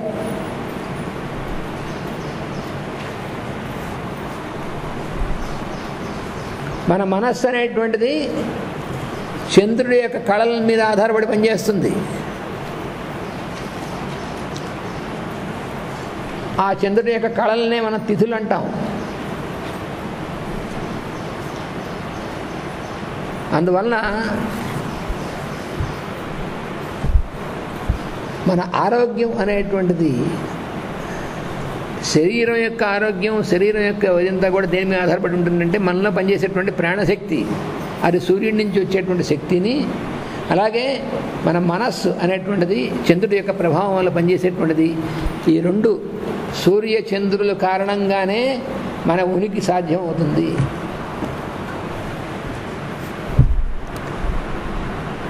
మనలో 3 మహాకేంద్రాలు పనిచేస్తుంటాయి. ఒకటి సూర్యుడికి సంబంధించినటువంటిది, రెండవది చంద్రుడికి సంబంధించినటువంటిది, మూడవది అగ్నికి సంబంధించినటువంటిది. ఇది మనకి మాస్టర్ గారు ఈకే గారు శరీర నిర్మాణ తత్వశాస్త్రము అని ఒక శాస్త్రంగా చెప్పారు. ఎప్పుడు మోతుగూడెం అనేటువంటి చోట క్లాసులో చెప్పారు. దాన్ని మనం ఆయన ఇచ్చినటువంటిది, చెప్పినటువంటిది రికార్డ్ అయ్యి మనకి వినేటువంటి అవకాశం కూడా కల్పింపబడింది. అది ఇప్పటికి కూడా రికార్డ్ అయి ఉంది. అంతేకాకుండా గ్రంథ రూపంలో కూడా వచ్చింది. శరీర నిర్మాణ తత్వశాస్త్రము అని తెలుగులో గ్రంథంగా వచ్చింది. అదే గ్రంథం ఇంగ్లీష్లో అక్కల్ట్ ఎనాటమీ అనేటువంటి 2 ఆయన చెప్పారు. అటు ఇంగ్లీష్లో చెప్పారు, ఇటు తెలుగులో కూడా చెప్పారు. కొంతమందికి పాపం చాలామంది మన వాళ్ళకి తెలుగు రాదు కదా. మా పిల్లలకి తెలుగు రాదండి అంటూ ఉంటారు. ఇంట్లో తెలుగు మాట్లాడుకోరు. పిల్లలు ఇంగ్లీష్లో మాట్లాడితే సంతోషిస్తారు, కానీ తెలుగు కానీ సంస్కృతం కానీ మాట్లాడితే నార్మల్ అంటారు మన తెలుగు వాళ్ళు. వాడు ఏడ్చినా ఇంగ్లీష్లో ఏడవాలి, మాట్లాడినా నవ్వినా ఇంగ్లీష్లో మాట్లాడాలి, సంసారం చేసినా ఇంగ్లీష్లో చేయాలి అని అలాంటి దుర్బుద్ధి కలిగినటువంటి వాళ్ళు మన తెలుగు వాళ్ళు. పోనీ ఏదెందుకైనా మంచిదని మాస్టర్ తెలుగులోనూ ఇంగ్లీష్లో కూడా ఇచ్చారు, ఇక్కడ మనం మిస్ అయిపోకుండా ఉండాలని. అందుకని ఈ 3 మహాశక్తులు, ఒకటి సూర్యుడికి సంబంధించింది, ఇంకోటి చంద్రుడికి సంబంధించింది, ఇంకోటి అగ్నికి సంబంధించింది. అందుకనే మనలో 3 ప్రధానమైనటువంటి నాడులు పనిచేస్తూ ఉంటాయి. ఇడానాడి, పింగళానాడి, సుషుమ్నానాడి అని 3 నాడులు పనిచేస్తుంటాయి. వీటి విషయం అంతా ఇచ్చారు అందులో.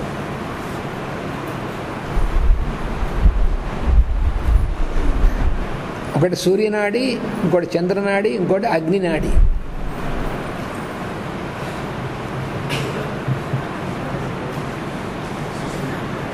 సుషుమ్న అది అగ్నినాడి. ఈ నాడులు అనేటువంటివి మన వెన్నెముక ఏదైతే ఉందో ఆ వెన్నెముకకి కేంద్రం ఏదైతే ఉందో ఆ కేంద్రంలో ఉండేటువంటి ఒక అతి సూక్ష్మమైనటువంటి ఒక కెనాల్ లాంటిది ఉంటుంది, ఒక రంధ్రం. దానికి అటు ఇటు దాని మధ్యలో ఉండేటువంటిదే సుషుమ్నా నాడి. దాని కుడివైపున ఇడ, ఎడవైపున పింగళ అనేటువంటి పనిచేస్తూ ఉంటాయి. ఈ 3 నాడులకి అధీనమై ఉండి పనిచేసేటువంటివి మిగిలిన నాడులు ఉంటాయి. ఆ నాడుల వ్యవహారం ఎప్పుడైనా తర్వాత చెప్పుకుంటాం మనం. ఇది ఇప్పుడు ఏంటంటే మనకి ఎందుకు మనకు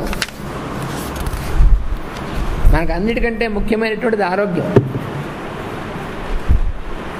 ఆరోగ్యం ఉంటే మిగతావన్నీ కూడా మనకి ఉపయోగిస్తాయి. ఆరోగ్యం లేకపోతే డబ్బు ఉన్నా లాభం లేదు, బంగారం ఉన్నా లాభం లేదు, ఏ ఉన్నా ఉపయోగం లేదు. ప్రధానమైనటువంటిది ఆరోగ్యం. ఆరోగ్యం ఖరీదెంత అనే స్థితిలో ఉన్నాం మనం. దౌర్భాగ్యం. ఆరోగ్యం ఖరీదు ఉండదు, కొనుక్కుంటే వచ్చేటువంటిది కాదు. ఆరోగ్యం అని కానీ విద్య అని కానీ కొనుక్కుంటే వచ్చేవి కావు అని తెలుసుకోలేక భారతీయులను కొనుక్కోవడానికి ప్రయత్నం చేస్తున్నాం. చాలా మూర్ఖత్వం అన్నమాట. కొనుక్కుంటే వచ్చేవి కావు అవి. ఆనందం అనేటువంటిది కానీ ఇవన్నీ కొనుక్కుంటే వస్తాయి. అవి 1 కేజీ ఆనందాన్ని ఇవ్వండి అంటే ఎవరిని ఇవ్వగలడా? 1 కేజీ ఆరోగ్యం ఇవ్వండి అని అలా అడిగిన వాడు కేజీ అంటే కంచరగాడిది అనమాట. వాడికి తెలియటువంటిది అనమాట వాడు. అందుకని ఆరోగ్యంగా ఉండాలంటే ఏం చేయాలో తెలుసుకున్నా ఉండడమే తప్ప ఆరోగ్యం పెద్ద హాస్పిటల్స్కి వెళ్తే ఆరోగ్యం వస్తుంది, చచ్చినారు అది ఆరోగ్యం పోతుంది ఉన్నది కూడా. అసలు హాస్పిటల్కి వెళ్ళడం అనేటువంటిది దరిద్రం ఎందుకు ముందు? అందుకని రోజు ఉన్నటువంటి జీవితంలో మనకి చిన్న చిన్న మార్పులు చేసుకుని ఉన్న పొరపాటు సరిదిద్దుకుని చిన్న చిన్న మార్పులు చేసుకుంటే మనం ఎలా ఉండొచ్చు అనేటువంటి దాన్ని చక్కగాను చిన్న చిన్న మాటల్లో తెలియజేశారు కొంతమంది మహానుభావులు. మనకేమనుకుంటామంటే అబ్బో చాలా పెద్ద పెద్ద హాస్పిటల్స్ ఉన్నాయి, చాలామంది డాక్టర్స్ ఉన్నారు, చాలామంది సర్జన్స్ ఉన్నారు, మనకేం భయం లేదనుకుంటాం. కానీ ఏమీ ఉపయోగం లేదు. మనం నిజాన్ని చెప్పాలంటే మన భారతదేశమే ఉంది, 125 కోట్ల మంది ఉన్నాం మనం. ఇందులో ఏ ప్రాబ్లమ్స్ లేకుండా పూర్తిగా ఆరోగ్యవంతులు అని చెప్పుకోదగినటువంటి వాళ్ళు వీళ్ళు సర్వే చేసి స్టాటిస్టిక్స్ తీసుకుంటే 25 నుంచి 30 కోట్లు మాత్రమే. 125 కోట్లలో 25 కోట్ల దాకా మాత్రమే. అది కూడా పూర్తిగా వీళ్ళు స్టాటిస్టిక్స్ అంటే ఫిజికల్ అని చూసుకుని చేశారు. ఇక మనం హోమియోపతిలో చెప్పుకున్నటువంటిది మయాజన్స్ వస్తే అసలు ఎవరు ఉండరు ఆల్మోస్ట్.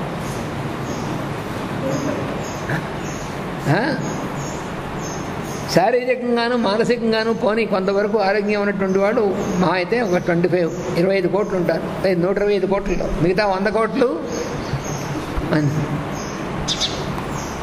ఏదో ఒక సమస్య. ఎందుకని అలాగా రకరకాలైనటువంటి చిన్న పెద్ద సమస్యలైనటువంటి వాటిని ఇంతమంది ఎందుకు అలా ఉన్నారు? ఇంతమందికి చికిత్స చేయాలంటే ఎంతమంది డాక్టర్లు ఉన్నారండి అని సర్వే చేశారు. డాక్టర్ల సంఖ్య ఏది ఎంబీబీఎస్, బిహెచ్ఎంఎస్, బిఏఎంఎస్, యుఎన్ఎస్ అది ఇది అన్ని వాళ్ళు సర్వే చేస్తే 25 నుంచి 30 లక్షల దాకా ఉన్నారంతే. ఈ 100 కోట్ల మంది అనారోగ్యవంతులకి ట్రీట్ చేయాలంటే ఉన్నటువంటి డాక్టర్స్ ఎంతమంది? మహా అయితే 30 లక్షల మంది కంటే లేదు. ఇంక ఏం ట్రీట్ చేస్తారు? అందుకనే మన హాస్పిటల్స్ చూస్తుంటాం, రైల్వే ప్లాట్ఫామ్స్లో ఉన్నాయి. హాస్పిటల్స్ చూస్తే దిక్కు దివాణం లేకుండా ఉన్నాయి. మనం కట్టేది లక్షల్లోనూ కడతాం, కానీ అక్కడ మనకు దొరికేటువంటిది ఏమీ ఉండదు. కాబట్టి మనం ఆరోగ్యంగా ఉండాలంటే ఎవరి మీద ఆధారపడాలి? మన మీదే మనం ఆధారపడాలి, మనమే చూసుకోవాలి. మనం ఆరోగ్యంగా ఉండాలంటే మనం దాని గురించి, మన ఆరోగ్యంగా ఉండడం కోసం ప్రయత్నం మనం చేయాలి. కానీ అదేం చేయకుండా డబ్బులు పారేస్తే ఆరోగ్యం వస్తుంది, ఏమీ రాదు. డబ్బులు పోతాయి, ఆరోగ్యం పోతుంది, రెండు పోతాయి. ఎందుకంటే ఇప్పుడు హాస్పిటల్లో ఉన్నటువంటి విధానం ఎటువంటిదంటే ట్రయల్ అండ్ ఎర్రర్. మీరు నిజంగా వాళ్ళని ప్రశ్నించారనుకోండి, నువ్వు 100% నన్ను క్యూర్ చేయగలవా? చెప్పలేదు. ముందు మాత్రం కబుర్లు చెబుతారు. నువ్వు అడిగినంత ఫీజు ఇస్తాను, నువ్వు చెప్పినటువంటి లక్షలు కడతాను, నువ్వు 100% క్యూర్ చేసి పంపించగలవా? ఎవరు చెప్పరు, ఎందుకంటే చేయలేరు కాబట్టి. అది ఎవరి వల్ల కాదు. అది కాబట్టి మనమే మనకి ముందు మనం సహాయపడాలి. మనం ఆరోగ్యవంతులు అవ్వాలంటే ముందు మనం ప్రయత్నం చేయాలి. అలాగా మనం కనుక కొన్ని విషయాలు తెలుసుకున్నట్లయితే, అంటే మన శరీర భాగాల గురించి తెలుసుకోవచ్చు, మంచిదే. శరీరంలో ఎక్కడ ఏ భాగం ఉంటుంది కొంచెం మినిమం అనేటువంటి తెలుసుకోవడం అవసరమే. లేకపోతే ప్రతివాడు వచ్చి గుండె నొప్పి అంటాడు, ఎక్కడ చూస్తున్నాడు, ఇక్కడ చూస్తాడు, గుండె నొప్పిగా ఉన్నది, అక్కడ గుండె ఎక్కడ ఉండదు, ఎవరికో రేర్గా ఉంటుంది. రేర్గా కొంతమంది ఉంటారు, వాళ్ళకి ఇటుపక్క ఉండాల్సిన ఇటుపక్క ఉండాల్సిన ఉంటాయి. కొంతమంది ఉంటారు, చాలా చాలా రేర్. మాకు బెల్జియంలో ఒక ఆయన ఉన్నాడు, మా స్నేహితుడు. ఆయన పుట్టుకతోనే గుండె కుడివైపు, లివర్ ఎడం వైపు ఇలా ఉన్నటువంటి వాడు ఉన్నారు. అలా ఎక్కడ ఉంటారు. కానీ అందువల్ల నాకు చాలా గుండె దడగా ఉంది, నొప్పిగా ఉంది, ఇక్కడ చూపిస్తాడు, గుండె నొప్పి అంటాడు. అది గుండె నొప్పి కాదు, చెస్ట్ పెయిన్. అది గుండె నొప్పి అనుకుని భయపడిపోయి హాస్పిటల్కి వెళ్తే వీడిని ఐసీయూలో పెట్టేస్తారు, వాడి పని పూర్తి. పాపం ప్రతి వాళ్ళు గుండె నొప్పి అని భయపడతారు, వెంటనే అంబులెన్స్ తెస్తారు, ఐసీయూలో పెట్టేస్తారు, వాడిని వెంటిలేటర్ పెట్టేస్తారు, వాడి దగ్గరికి వెళ్ళండేవారు, వాడు ఎవరితో మాట్లాడినవారు, లక్షలు కట్టించుకుంటారు, అయిపోయాడు వాడు. అదృష్టం బాగుంటే బయటకు వస్తారు, లేకపోతే అటు నుంచి పైకి వెళ్ళిపోతాడు. ఇలా ఎంతోమంది తెలుసు నాకు. ఏమీ లేనటువంటి వాళ్ళని కూడా పంపించేశారు. అందువల్ల ఈ ఆయుర్వేదం అనేటువంటిది, దీనివల్ల మనం కనుక కొంచెం పరిజ్ఞానం చేస్తే మనకి మొట్టమొదట మనం ప్రారంభం చేస్తున్నాం. కొంచెం మనం ఆహారం విషయానికి వస్తే, ఆహారం మనం వండుకుంటున్నాం ఇంట్లో, అది కూడా ఇప్పుడు చేయట్లేదు మనం. ఎంత దురదృష్టం, ఎంత హీనమైనటువంటిదంటే మాకు వండుకోవడానికి కూడా టైం లేదండి.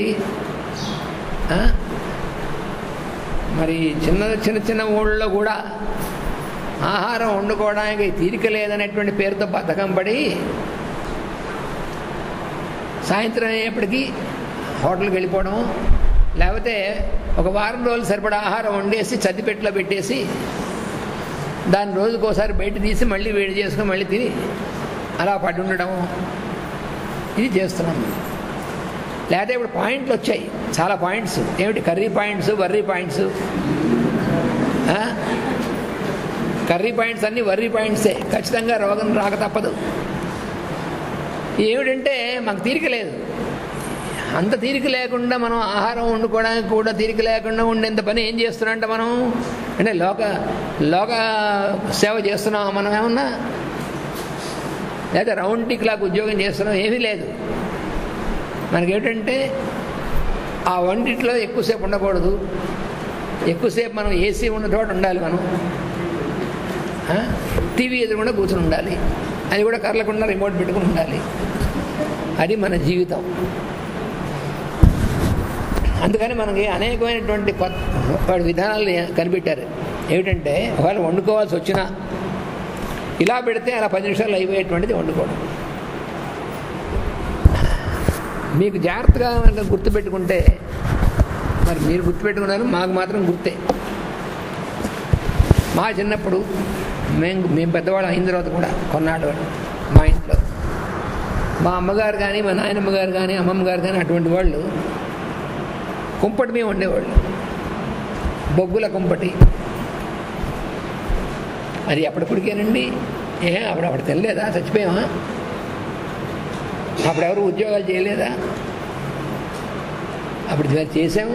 ఇంటికి అప్పుడు ఎవరు వచ్చేవాళ్ళు కాదు. ఇప్పుడే రావట్లేదు. ఇప్పుడైతే రారు ఎవరు. ఎందుకంటే ఇంటికి ఎవరు వస్తే ఎప్పుడు పోతాడని చూస్తుంటాం. అది ఎందుకు వచ్చాడా అని చూస్తాం ముందే.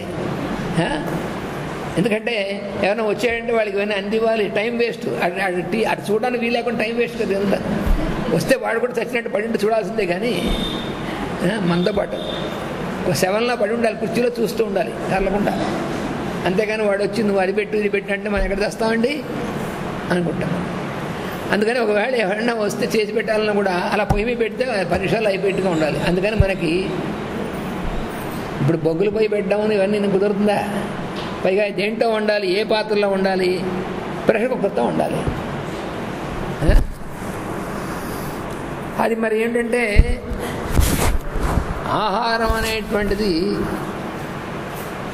ఆయుర్వేద శాస్త్రంలో వాగ్భట్యం వాళ్ళు చెప్పినటువంటిది, అష్టాంగం చెప్పినటువంటి ఆహారం అనేటువంటిది సూర్యరశ్మి గాలి తగలకుండా ఆహారం కనుక వండుకొని తిన్నారంటే అది మీరు విషం తిన్నట్టేను. ప్రెషర్ కుక్కర్లో సూర్యరశ్మి పడుతుందా? ప్రెషర్ కుక్కర్లో మీకు గాలి తగులుతుందా? మరి ప్రెషర్ కుక్కర్లో వండుకుంటున్నాం కదండి, ఉడుకుతుంది కదండి. అది ఉడకడం కాదండి, మెత్తపడ్డం అండి. బలవంతాన అందులో ఉన్నటువంటి పప్పు కానీ అన్నం కానీ బియ్యం కానీ పప్పు కానీ కూరలు కానీ వీటిని అందులో పెట్టి మనం బంధించి లోపల ప్రెషర్ తీసుకొస్తున్నాం. ఆ ప్రెషర్ చాలా హై ప్రెషర్ అన్నమాట. ఆ ప్రెషర్ వల్ల చచ్చినట్టు మెత్తపడుతుంది తప్ప ఉడకడం మాత్రం కాదు. అందులో ఉన్నటువంటి బియ్యంలో కానీ పప్పుల్లో కానీ కూరల్లో కానీ వాటిలో ఉన్నటువంటి నిజమైనటువంటి ఆహార ద్రవ్యాలు మన శరీరానికి కావాల్సిన పోషక పదార్థాలు అనేటువంటివి మనకి తినడానికి వీలుగా బయటికి రావాలంటే అవి కొంత టైము ఉడకాలి. అవి కూడా సూర్యరశ్మి మన తగులుతూ ఉండాలి, గాలి తగులుతూ ఉండాలి. అలా ఉడికినప్పుడు మాత్రమే అవి ఉడకడం అంటారు. వాటిలో ఉన్నటువంటి ఆహార విలువలు బయటికి ఆహార పోషక పదార్థాలు ఉచితంగా మనకి మన ఒంటి పడ్డట్టుగా వీలైనటువంటి స్థితిలోకి వస్తాయి తప్ప అలా కాకుండా మనం ఇప్పుడు ఉన్నటువంటిది ఏవైతే వండుతున్నామో అది మాత్రం బలవంతాన మెత్తబట్టడం తప్ప అవి తిన్నటువంటి మాత్రాన ఆహారం మన ఒంటికి పట్టదు, పట్టినా ఆరోగ్యం లేదు. ఇది సైంటిఫిక్గా ప్రూవ్ అయింది. మరి మామూలుగా మాటలు చెప్పడం కాదు, సైంటిఫిక్ రీసెర్చ్ వాడి దాంట్లో ఒక ప్రూఫ్ ఇచ్చారు వాళ్ళు. ఏమిటంటే చిన్న ఉదాహరణ చెప్తాను, ఇంకొక 3 నిమిషాలు వదిలేస్తాను. ఏమిటంటే పూరి జగన్నాథన్ మందిరంలో రోజు కుండలతో అన్నం వండుతారు, అన్నం పప్పును. ఇప్పటికి కూడా కుండలతో వండుతారు, దాన్నే ప్రసాదంగా ఇస్తారు. మీరు కావాలంటే ఆ ప్రసాదంలో ఇచ్చినటువంటి అన్నం పప్పుకు ఉన్నటువంటి రుచి మీరు తేగలరేమో చూడండి. మీ వల్ల కాదు. ఎందుకని అది డైరెక్ట్గా సూర్యరశ్మి గాలి తగినట్టుగా వండుతారు. అలా వండినటువంటి దాన్ని ఢిల్లీ పంపించారు, దాన్ని అనలైజ్ చేసి చేయడానికి. కుక్కర్లో వండినటువంటి దాన్ని పంపించారు ఈ రెండింటి కంపేర్ చేయడానికి. అలా ఒక 2 రోజుల తర్వాత కూడా చూసినప్పటికి కూడా అందులో ఉన్నటువంటి న్యూట్రియంట్స్ 1% కూడా పోకుండా 100% ఉన్నాయి కుండలో వండినటువంటి దాంట్లో. కుక్కర్లో ఇప్పుడే వండి తీసినటువంటిది మీరు టెస్ట్ చేసినా కూడా అందులో న్యూట్రియంట్స్ అనేటువంటి జీరో. అంటే పోషక పదార్థాలు మనం కుక్కర్లో వండుకొని తినేటువంటి దాంట్లో పోషక పదార్థాలు మన శరీరానికి కావాల్సినవి బయటకు వచ్చిన 0. ఇది ల్యాబొరేటరీ టెస్ట్లో తేలినటువంటిది. మామూలుగా చెప్పినటువంటిది కాదు, ల్యాబ్ టెస్ట్ చేసి కన్ఫర్మ్ చేసినటువంటిది. అదే కుండలో వండినటువంటిది 2 రోజుల తర్వాత కూడా చూసినా కూడా 100% ఉంది, పాడైపోకుండా, ఫ్రిడ్జ్లో పెట్టకుండా. ఇత్తడి కంచు మొదలైనటువంటి వాటిలో వండినటువంటి దాంట్లో 97% 96% ఉన్నాయి, పోలేదు. 3% 4% పోయాయి. కుక్కర్లో ఎందుకని? కుక్కర్లో ఒకటి కారణం ఎక్కువగా అల్యూమినియం అనేటువంటిది, రెండోది వాటిలో సూర్యరశ్మి గాలి తగలకపోవడం అనేటువంటిది. అల్యూమినియం అనేటువంటి పాత్రలో మనం తినడం అనేటువంటిది భారతదేశానికి ఎప్పటి నుంచి వచ్చిందో తెలుసునా? భారతదేశానికి ఆంగ్లేయులు మనం పరిపాలిస్తున్నప్పుడు మన నాయకులైనటువంటి వాళ్ళు స్వాతంత్రాజ్యమంలో ఉన్నటువంటి వాళ్ళని తీసుకెళ్ళి జైల్లో పడేసేవాళ్ళే. ఆ జైల్లో పడేసినప్పుడు వీళ్ళందరినీ కూడా విషాహారం ఇచ్చి చంపాలి క్రమంగా అని అనుకుంటున్నది.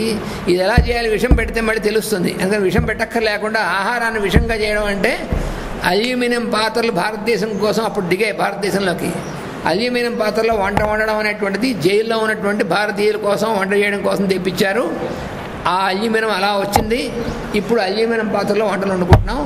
మరొకటి ఏమిటంటే అల్యూమినియం పాత్రల్లో భోజనం చేసినటువంటి వాళ్ళు ఆహారం ఏ రకమైన భోజనమైనా వండుకొని తినటువంటి వాళ్ళకి క్యాన్సర్ రావడం 100% సత్యము. ఇవన్నీ కూడా ప్రూవ్ చేసినటువంటి విషయాలు, కానీ మామూలుగా చెప్పినటువంటివి కావు. ఇప్పుడు సరిగ్గా 11:15 అయింది. ఇప్పుడు ఒక పావు గంట మీకు బ్రేక్. ఎందుకంటే పాపం చాలా విషయాలు తెలుసుకున్నారు కాబట్టి ఒక పావు గంట మాత్రమే బ్రేక్. అయితే పావు గంట కాదు, 10 నిమిషాలు. ఎందుకంటే మళ్ళీ ఆ పావు గంట అంటే పావు గంట అయ్యాక వస్తారు. అందుకని సరిగ్గా 11:30కి జ్యోతిష శాస్త్రం తరగతి ప్రారంభమవుతుంది. అందుకని బయటికి ఇలా త్వరగా వెళ్ళి త్వరగా రండి. వాసుదేవ. ప్రశ్నలు ఉంటే తర్వాత సమాధానం చెప్తాం, కంగారు పడకండి. మీ ప్రశ్నలు రాసుకుని ఉంచుకోండి. మేము మళ్ళీ అనౌన్స్ చేసినప్పుడు ప్రశ్న అడగచ్చు. అది వ్యాకరణ శాస్త్రం పుస్తకంలో మనం చేసే పని గురించి ఇక్కడ ఒక ప్రశంస ఉంది. సువర్ణ పుష్పాం పృథివీం చిన్వంతి పురుషాః త్రయః. భూమిలోంచి బంగారు పూలు పూస్తున్నాయి. సూరశ్చ కృత విద్యశ్చ